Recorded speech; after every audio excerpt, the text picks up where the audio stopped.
Bonjour! Aujourd'hui, dans cette première vidéo sur ma chaîne de jeux vidéo, voilà, euh, je vais vous présenter le joystick fait maison que j'ai fait pour les connecteurs 9 broches style Atari. Je l'ai fait surtout pour l'Atari, donc il y a un bouton et le joystick, mais avant d'en arriver là, pardon, avant d'en arriver là, voilà, je vais vous présenter la base que j'ai utilisée pour pouvoir faire le dit joystick. Donc, en 82, Cybex, Cynex, C-Y-N-E-X, ont sorti le Game Mate 2, qui est, vous permet d'avoir un joystick sans fil, deux joysticks sans fil, pardon, de branchables sur votre Atari 2600. Bon, ça fonctionne aussi sur l'Atari 400, 800 et quelques autres machines qui sont compatibles. Vous avez probablement vu ce joystick-là dans la vidéo de la VGN sur le jeu d'Halloween, je crois. Ça fait très longtemps, mais ceux qui connaissent la VGN connaissent ces manettes probablement de par lui. Moi aussi, j'ai connu leur existence grâce à la VGN. Je me suis acheté ça ici, ça venait avec deux. Le deuxième est dans une boîte de rangement, donc je ne peux pas vous le montrer, mais j'ai lui ici que je vais pouvoir vous montrer l'intérieur. Et je l'ai acheté l'année dernière, je crois, pour une soixantaine de dollars, quelque chose du genre. Et il faut savoir aussi que Atari ont fait leur version de ce truc-là, donc ils ont juste changé le nom, hein, donc voilà. Et voilà, c'est la même chose chez Atari. Et ce truc-là, il est très très bien. C'est infiniment mieux que tous les trucs infrarouges qu'il y a eu à l'époque qui étaient vraiment pourris. Sauf peut-être le truc pour la NES là, qui permet de brancher ses manettes à distance. Cela, il faudrait que je le teste. Mais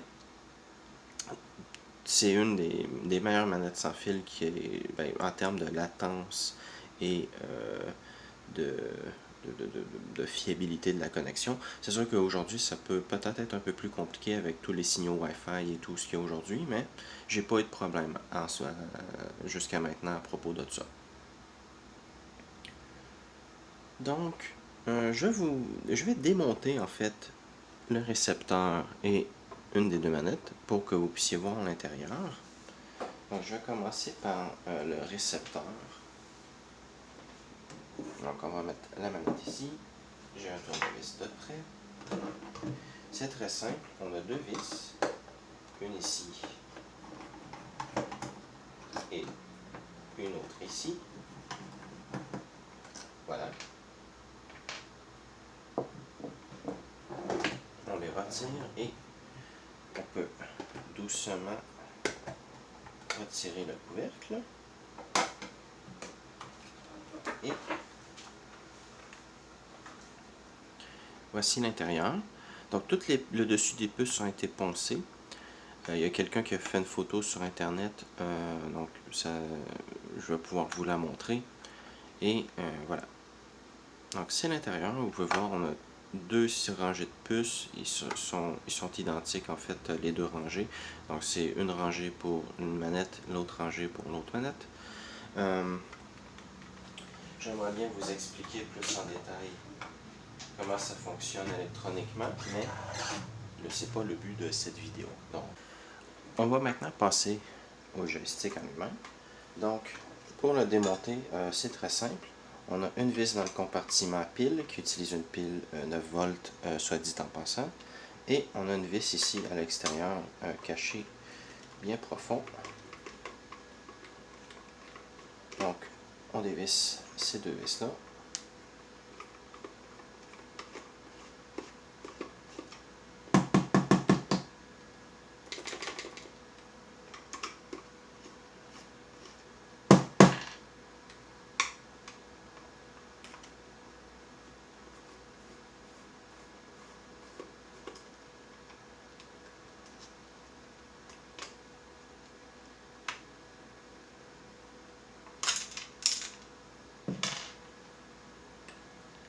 une fois que les deux vis en dessous ont été retirées, on peut tout simplement tirer comme ça et on a accès à l'intérieur.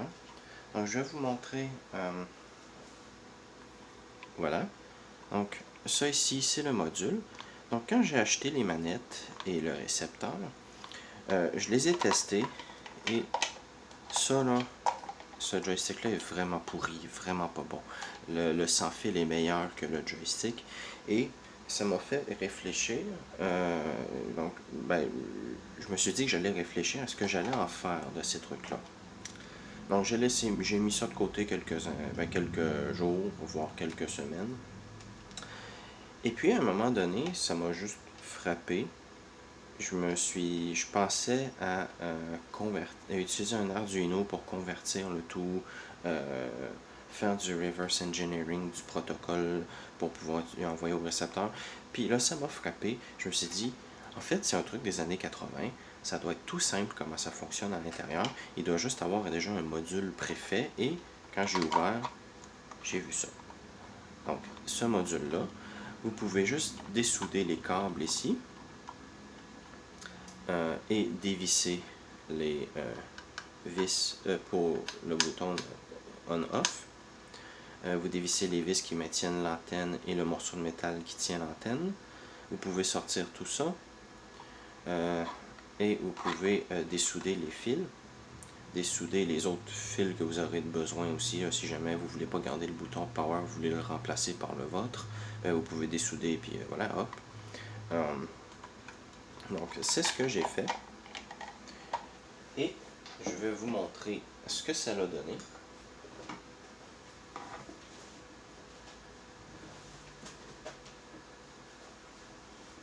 Ça a donné ceci. Donc ça c'est basiquement c'est le prototype. C'est pour savoir si ça fonctionnait. Donc voilà, le truc est vraiment pas très bien fait. Il y a des problèmes un peu partout, mais c'est pas grave, je l'utilise quand même pour jouer. Il fait son travail. Donc, qu'est-ce que j'ai fait? Je vais vous montrer l'intérieur.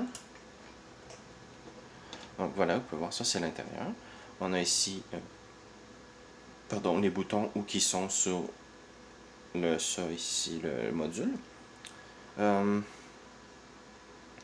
Donc j'ai acheté un joystick chinois basique, mais il fait le travail, 8 directions. J'aurais dû acheter un 4 directions par contre, mais c'est pas très grave. J'ai utilisé un bus ici pour pouvoir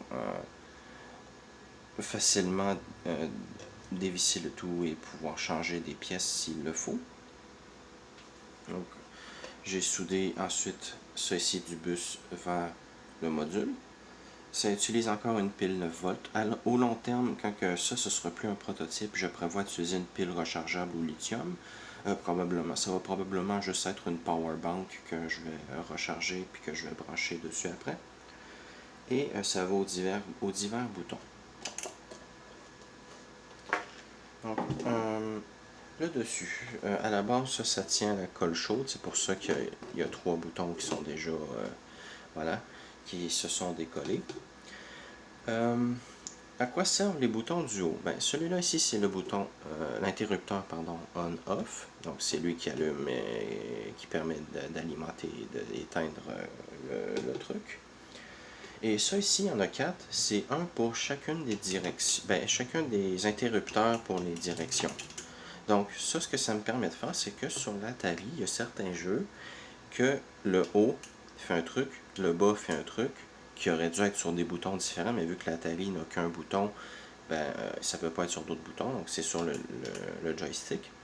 Donc, par exemple, dans Pole Position, vous déplacez votre véhicule de gauche à droite, mais le haut et le bas servent à quelque chose. Le bas, c'est pour aller dans la vitesse haute, puis le bas, c'est pour aller dans la vitesse basse. Donc, comme une boîte d'embrayage. Donc, le haut, c'est l'embrayage bas, puis en bas, c'est l'embrayage haut pour avoir les plus hautes vitesses.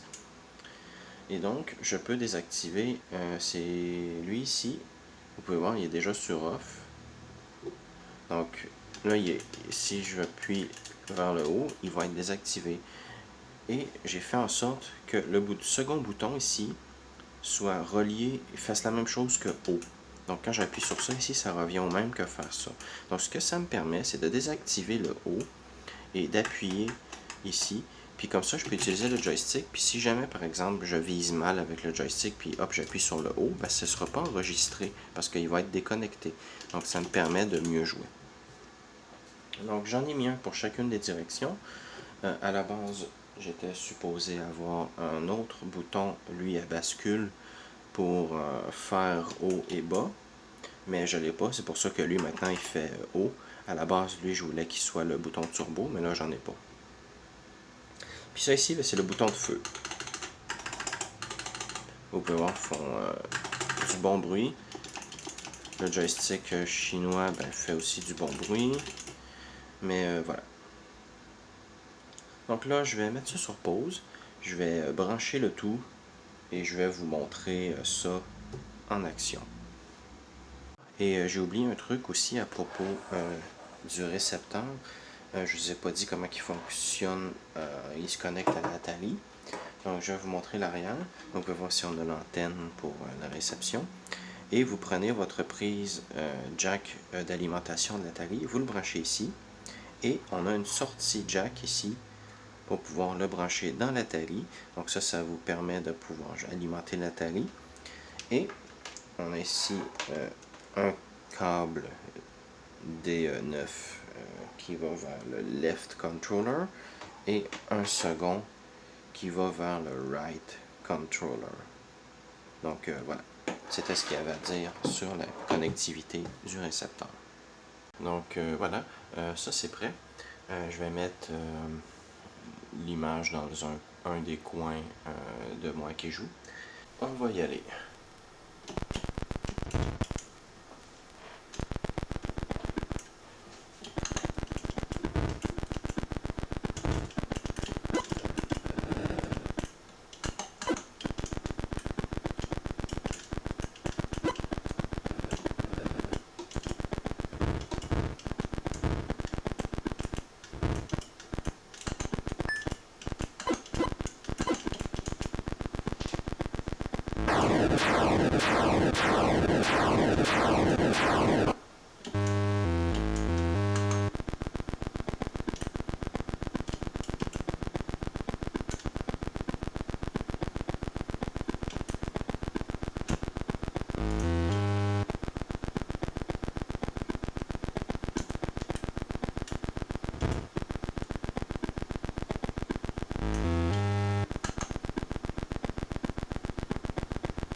Ça peut bien être,